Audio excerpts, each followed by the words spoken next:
Most people are not lazy. That is the comfortable lie they tell themselves because it feels merciful. It allows them to believe success is simply a matter of pushing harder tomorrow. In reality, most people wake early, stay busy all day, exhaust themselves with tasks, meetings, planning, and constant motion. They are not idle. They are overloaded. And yet, despite all this effort, they remain weak, stagnant, and replaceable. The problem is not a lack of effort. It is the systematic waste of it. Human energy is not scarce because people refuse to work. It is scarce because it is scattered. Effort sprayed in every direction creates noise, not power. The weak are busy. The strong are selective. This distinction is uncomfortable because it attacks the moral value people attach to hard work. Business feels virtuous. Selectivity feels dangerous. Saying no feels like laziness, even when it is the most intelligent move available. Weak people measure their worth by how full their schedule looks. Strong people measure their worth by how much leverage each action creates. They understand that not all work is equal. Most activity produces no meaningful advantage. Doing more does not create power. Doing the right thing does. Motion without direction is not progress, it is friction. Most people confuse exhaustion with advancement. They assume that if they are tired, they must be moving forward. But exhaustion is often evidence of misalignment, not growth. Power is not built through volume. Power is built through direction. A man who pushes in 10 directions moves nowhere. A man who pushes relentlessly in one direction reshapes the terrain itself. Here is the truth most people refuse to confront. If effort alone created success, almost everyone would already be powerful. They are not, because effort without hierarchy becomes chaos. Every action competes with every other action. Every hour spent on one task is an hour stolen from something else. Time, attention, and energy are always being traded, whether consciously or not. Yet most people refuse to rank their actions by importance. They treat trivial tasks with the same seriousness as decisive ones, flattening all outcomes into mediocrity. This is why they remain average despite working harder every year. They add effort to a broken structure instead of changing the structure itself. The strong do not work harder, they work narrower. They accept that most efforts are worthless. They understand that every unnecessary commitment bleeds leverage. Saying yes is a tax on future power. Weakness is not the absence of effort. Weakness is the refusal to choose. Resources are always limited. Growth is not constrained by ambition, it is constrained by resources. Time is limited, money is limited, attention is limited, energy is limited. Even willpower decays under pressure. No individual, no organization, no empire escapes this law. Pretending otherwise is not optimism. It is delusion. Opportunities, however, appear infinite. There is always another idea, another project, another partnership that seems reasonable on the surface. When opportunities outnumber resources, strategy becomes the art of sacrifice. Without sacrifice, growth collapses into fragmentation. Those who fear sacrifice attempt to do everything. They spread resources thin, hoping balance will save them. Instead, they are slowly torn apart by dozens of justified tasks, each consuming time, each demanding attention, none receiving enough force to produce dominance. What looks like ambition is often cowardice. The inability to decide what must die so something stronger can live. Every act of growth is an act of exclusion. When you invest resources into one direction, you are actively starving another. This is not a flaw of strategy, it is its core mechanism. Growth requires concentration. Concentration demands abandonment. The refusal to abandon is the refusal to grow. Most people manage resources emotionally rather than strategically. They protect projects because they are familiar. They continue initiatives because they already invested time. They keep weak priorities alive because killing them feels like admitting failure. This behavior is fatal. Resources do not care about feelings. They obey math, physics, and pressure. The strongest players understand this instinctively. They do not ask what is interesting. They ask what is essential. They do not ask what could work. They ask what must work. Everything else becomes irrelevant noise. When resources are limited, and they always are, clarity becomes more valuable than effort. Growth accelerates not when resources increase, but when allocation improves. A mediocre amount of time, placed correctly, creates more power than massive effort wasted everywhere else. This is why small, focused organizations often outgrow large, distracted ones. Size does not create leverage, precision does. Those who try to preserve all options end up with none. Optionality feels safe in the short term, but it slowly erodes momentum. Real growth requires irreversible decisions. Once resources are committed deeply enough, retreat becomes impossible, and progress becomes inevitable.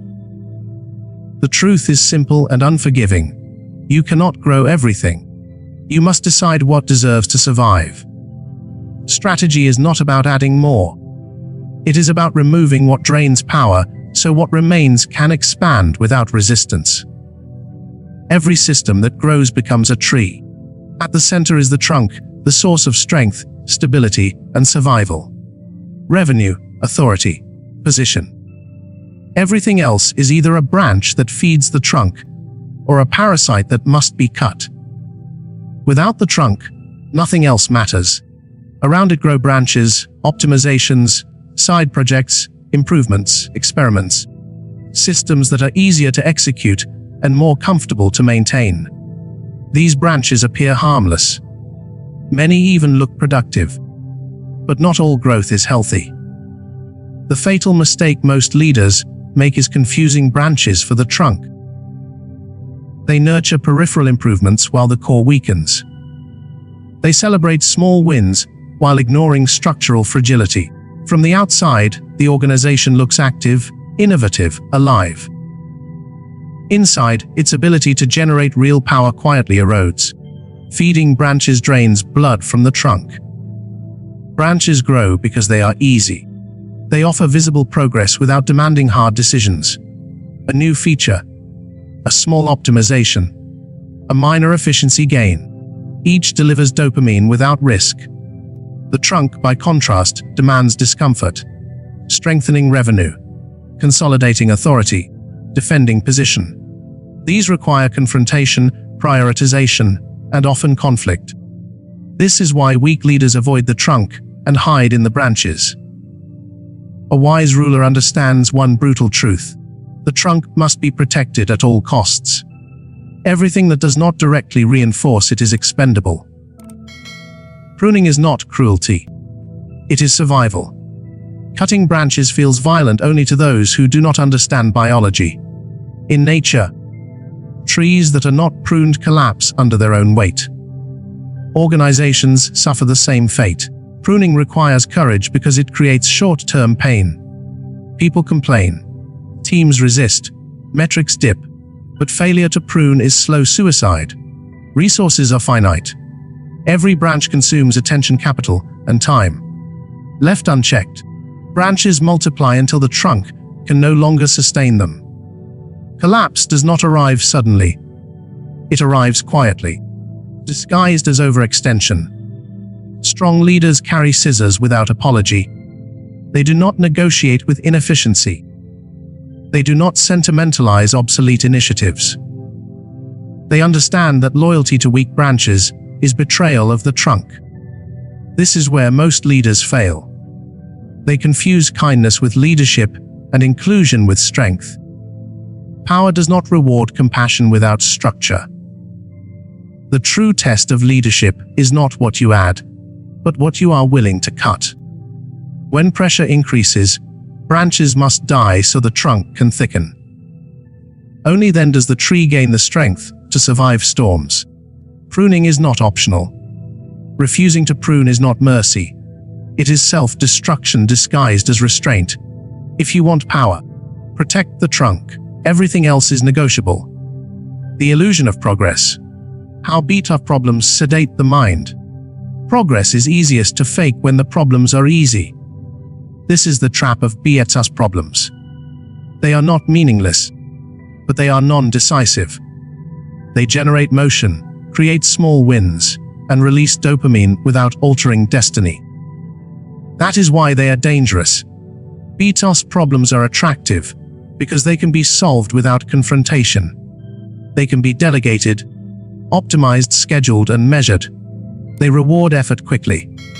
A workflow improves, a metric ticks upward, a backlog shrinks. Each solution creates the sensation of advancement while quietly avoiding the only question that matters. Is power actually increasing? AFOS problems do not offer comfort. They resist delegation. They expose weakness. They demand ownership, risk, and the possibility of visible failure. They do not reward effort immediately.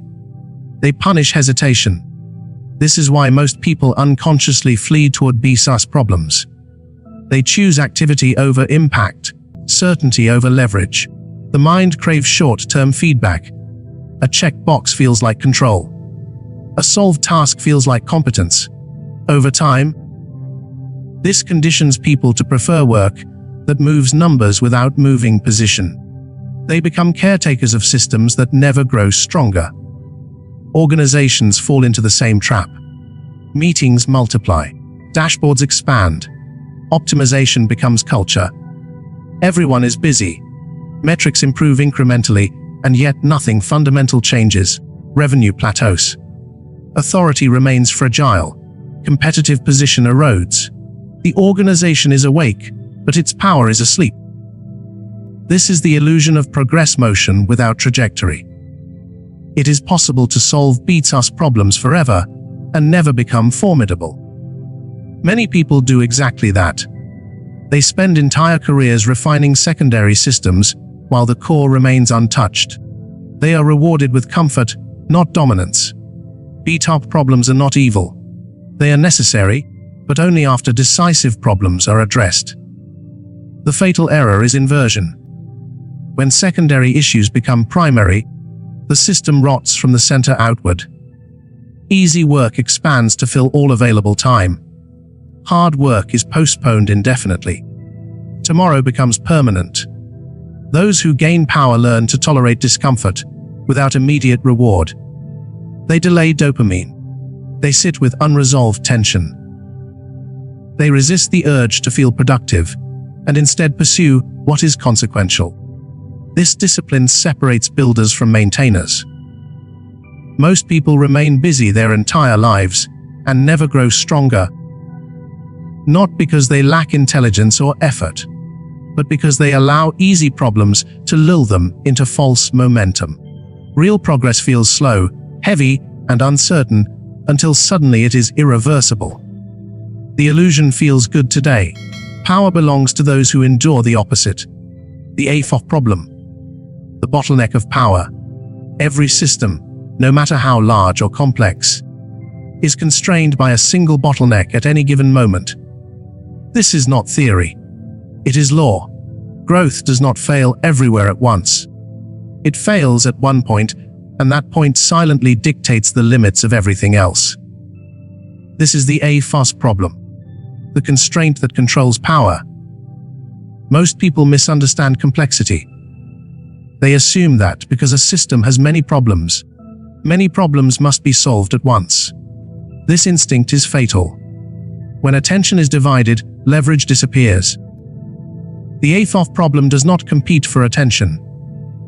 It dominates outcomes whether it is acknowledged or not. Solve the bottleneck and secondary problems collapse on their own. Ignore it, and no amount of optimization elsewhere will matter. This is why so much effort produces so little result.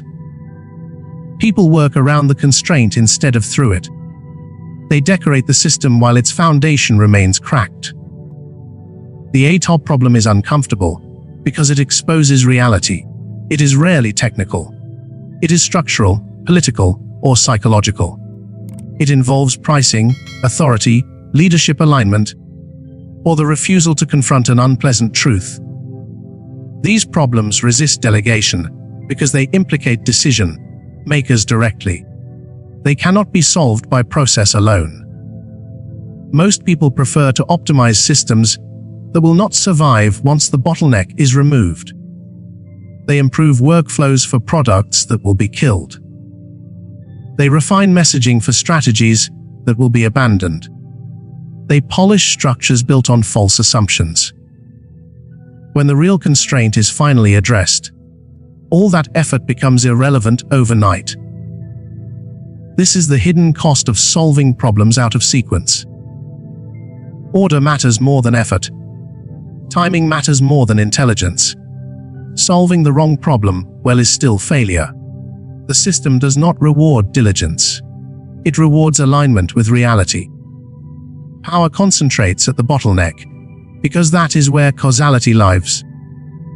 Those who identify it early gain disproportionate advantage. Those who avoid it enter a cycle of diminishing returns, working harder each year to maintain the same position, mistaking motion for progress. Leaders who understand power ask a different question. Not what can we improve, but what is currently limiting everything. The question feels narrow, even simplistic. That is why it works. Once the constraint is attacked directly, speed returns, morale shifts, and complexity collapses into clarity. There is always only one AFOF problem at a time. Everything else is noise. Solving it requires focus, courage, and the willingness to let other issues decay temporarily. This is where most people hesitate. They fear neglect more than stagnation. But power is not built by balancing priorities. It is built by breaking bottlenecks. The APLOF problem does not wait for permission. It defines the battlefield. Those who fight elsewhere lose, regardless of effort. True strategy, one command only. Strategy is often mistaken for complexity, long documents, layered plans, multiple objectives. In reality, true strategy is reduction. It strips away everything that does not serve a single outcome. When strategy is correct, it can be expressed as one command. Multiple goals are not ambition. They are confusion. When everything matters, nothing does. Energy fractures. Attention leaks. Execution slows. A system with many priorities behaves as if it has none. Power concentrates only when force is unified. A single objective aligns behavior without explanation. It removes debate, eliminates hesitation, and simplifies decision-making. Every action is judged by one question: does this advance the command or not? If the answer is no, the action is eliminated. Leadership is not issuing more instructions. It is destroying competing ones. Most leaders fail here. They add directives instead of removing them. They seek consensus where clarity is required. The result is paralysis disguised as collaboration. One command feels dangerous because it creates exposure. If it is wrong, there is nowhere to hide. Weak leaders avoid this by spreading responsibility across multiple objectives. Failure becomes ambiguous, but ambiguity kills power. A system that cannot fail clearly cannot win decisively. True strategy forces trade-offs into the open. Choosing one command invalidates dozens of reasonable alternatives. This is not a flaw. It is the mechanism that creates leverage. When resources are finite, dilution is defeat. Concentration is dominance. History is consistent on this point. Empires did not rise through balance. They rose through obsession. The moment an empire tried to please all fronts, decline began. One command does not mean simple execution. Execution can be complex, adaptive, tactical. Purpose remains singular. Confusing multiple tactics with multiple goals leads to fragmentation. Those who resist this principle claim they need flexibility. What they want is optionality, the comfort of retreat. But strategy is not about preserving options. It is about committing so deeply that retreat becomes irrational. When there is only one command, speed increases. Conflict decreases. Decisions become obvious. Momentum compounds because energy is no longer spent negotiating priorities. If you want power, reduce strategy until only one order remains. Protect it. Enforce it. Eliminate everything that competes with it. Leadership begins not when you tell people what to do, but when you decide what must no longer be done. The art of calculated cruelty. Power is not maintained through constant intervention. It is maintained through disciplined neglect. This truth makes most people uncomfortable, especially those who confuse leadership with rescue. Calculated cruelty is not about causing harm. It is about allowing small failures so the entire structure does not collapse. Most leaders instinctively extinguish every problem. Every complaint is addressed. Every inefficiency corrected. Every conflict mediated. This looks responsible. It is not. It trains dependency and destroys resilience. Systems protected from minor pain become fragile. They learn nothing. They adapt to nothing. Small failures are information. They reveal weak assumptions, poor incentives, and false priorities. Immediate intervention erases this information. Comfort replaces learning. Over time, the system becomes hypersensitive, requiring more attention just to function. Leadership degrades into firefighting. Calculated cruelty means choosing which fires to ignore. It means tolerating localized damage to protect the whole. This requires emotional control. Watching small problems grow triggers anxiety, guilt, and fear of judgment. Weak leaders surrender to these emotions. Strong leaders endure them. Not every problem deserves resolution. Some must fail publicly so their cost becomes undeniable. Pain teaches faster than explanation. Only then does the system self-correct. This applies everywhere. Teams shielded from consequences do not improve. Individuals rescued from mistakes do not grow. Markets overprotected stagnate. Strength emerges only where pressure is allowed to operate. Calculated cruelty is strategic, not emotional. It is deliberate restraint. The leader decides in advance which failures are acceptable and which are existential. Everything else is noise. Most people cannot tolerate this burden. They want approval. They want to be liked. These desires are incompatible with leadership. Power requires the willingness to be misunderstood. There is a boundary. Ignoring existential threats is incompetence. Intervening everywhere is also incompetence. The difference is discernment. Strong leaders distinguish between fires that reveal weakness and fires that destroy foundations. Leadership is not comfort. It is burden. Those who master this build systems that grow stronger under stress. Those who do not burn out trying to save everything and lose it all. Speed is not a byproduct of efficiency. It is a weapon. Those who control tempo control outcomes. This is why forced speed is one of the most underestimated tools of power. Most systems decay into slowness. Meetings expand. Decisions delay. Problems linger. Time becomes a cushion that protects people from accountability. Slowness feels safe. Safety is the enemy of dominance. Without pressure, truth stays hidden. Forced speed collapses illusions. Short deadlines expose real priorities. When time compresses, people reveal what actually matters. Excuses disappear. False dependencies surface. What cannot move quickly is often not essential. What truly matters finds a way forward under constraint. Increasing cadence is not micromanagement. It is reality enforcement. When updates are rare, narratives replace facts. When rhythm tightens, performance becomes visible. People stop pretending and start executing, or they are exposed. Most leaders hesitate to impose speed. They fear resistance, burnout, and backlash. These concerns are not irrelevant, but they are secondary. Power requires clarity before comfort. A system that cannot function under pressure is already broken. Speed does not damage it. Speed reveals it. Forced speed eliminates distraction. Aggressive timelines leave no room for side projects or quiet avoidance. Attention converges. Trade-offs become unavoidable. This is the point. Focus must be enforced, not requested. Under pressure, hierarchy clarifies. Decision rights become obvious. Those who decide quickly rise. Those who require consensus slow the system and are sidelined. Speed is not democratic.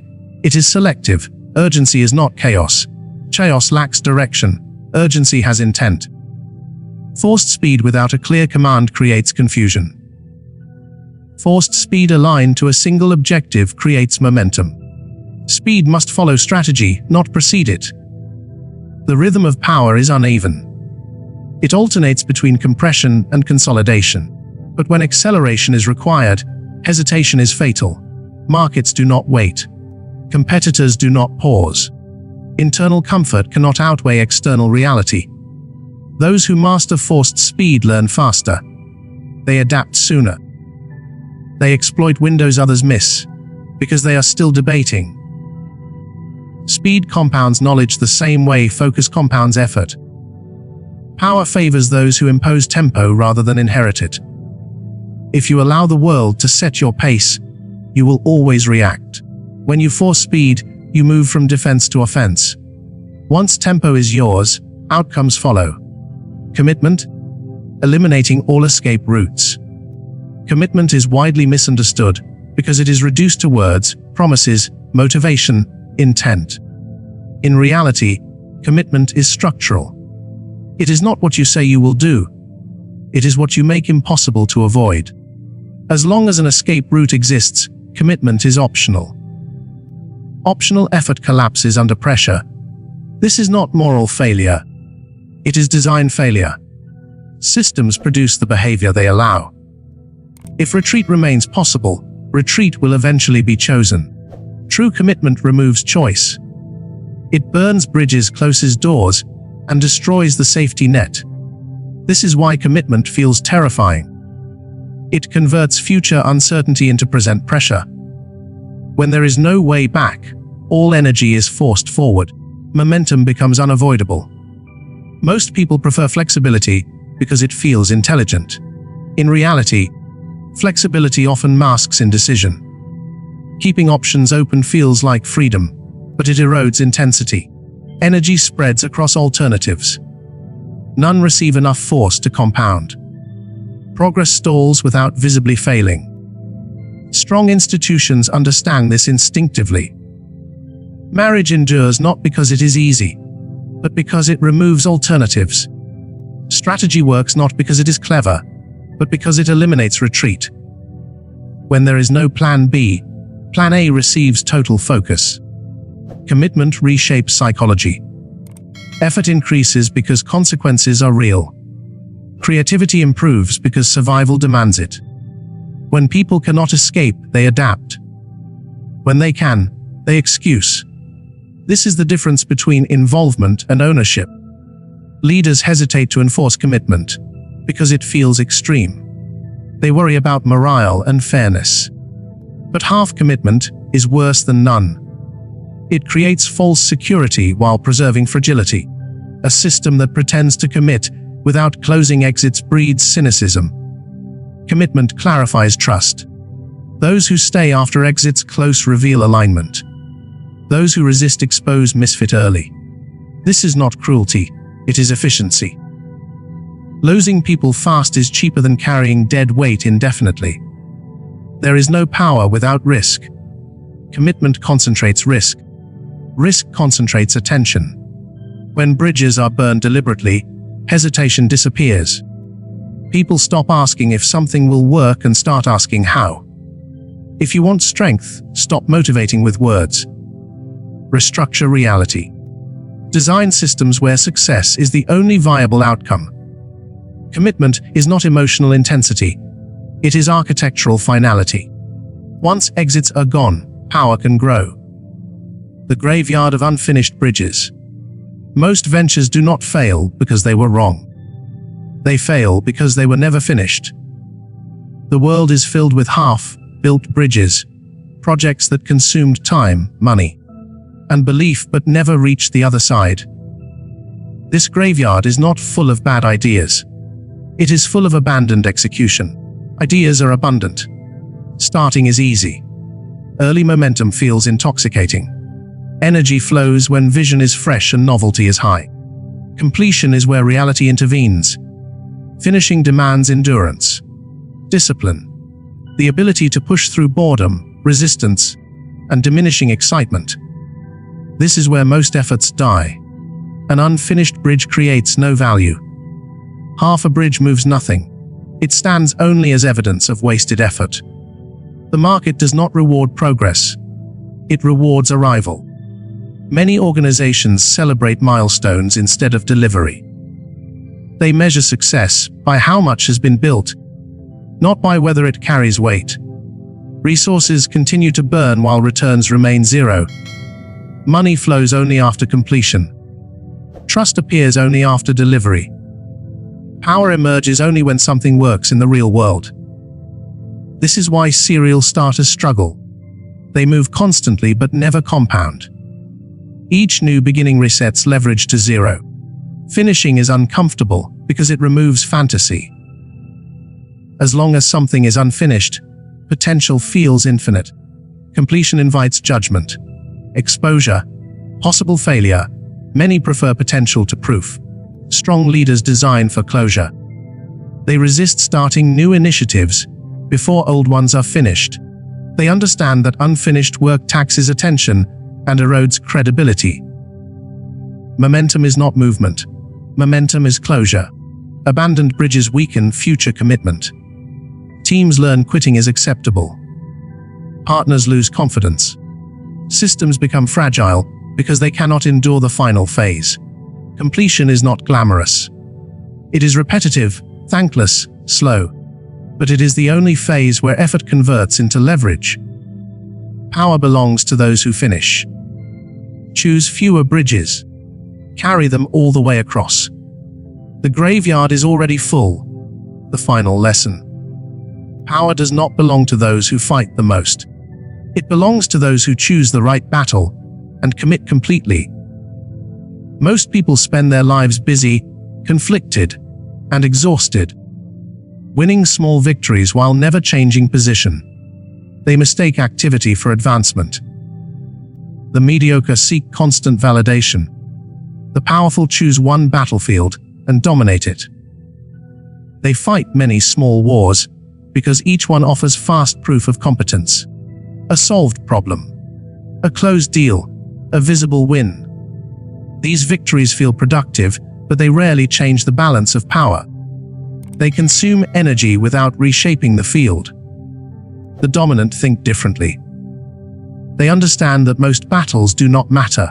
Many are distractions designed to drain attention. They wait. They observe. They conserve resources. When they move with total force toward a single objective that cannot be ignored. One decisive confrontation outweighs a lifetime of minor successes. Strategy is not about improving everything. It is about making one thing unbeatable. This demands restraint. The discipline to let lesser problems persist while focus is concentrated elsewhere. To outsiders, this restraint looks like hesitation or weakness. In reality, it is preparation. Choosing the right battle is choosing leverage. It means identifying the conflict that, once won, renders all others irrelevant. This battle is rarely obvious. It often appears risky, disproportionate, or uncomfortable. That is exactly why it is avoided.